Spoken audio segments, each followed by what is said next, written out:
ఇంట్లో నుంచి కాలు బయట పెడితే చాలు కాలికి చెప్పులు తొడిగేస్తాం. అలాగే పిల్లలు ఆడుకోవడానికి వెళ్తున్నా చెప్పులు లేకుండా పంపించం.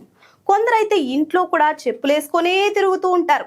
మొత్తంగా పాదరక్షలు మన రోజువారీ జీవితంలో ఓ భాగం అయిపోయాయండి. కానీ మన పూర్వీకులు ఇంతగా పాదరక్షలకు ప్రాధాన్యం ఇచ్చింది లేకున్నా వారంతా ఏ అనారోగ్యాల బారిన పడకుండా హాయిగా బతికారు. ఇదే మాట ఇప్పుడు మన వైద్య నిపుణులు చెప్తున్నారు. రోజులో కనీసం ఓ గంట పాటు చెప్పులు లేకుండా నడిస్తే అనేక ప్రయోజనాలుంటాయని నిపుణులు చెప్తున్నారు. ఆ ప్రయోజనాలు ఏంటో ఇప్పుడు చూద్దాం. చెప్పులు లేకుండా నడిస్తే శరీర బరువంతా పాదం మీద సమానంగా పడుతుంది. దీనివల్ల నడిచేటప్పుడు శరీర భంగిమలో తేడా రాదు. చెప్పులు లేకుండా నడిచే క్రమంలో మనం మరింత జాగరూకతో ఉంటాం. మనిషికి సహనం కూడా పెరుగుతుంది. మన శరీరంలోని నాడుల కొనలన్నీ పాదంలోనే ఉంటాయి. ఒట్టి కాళ్లతో నడిస్తే ఈ నాడుల కొనలన్నీ చైతన్యం పొంది చురుగ్గా పనిచేస్తాయి.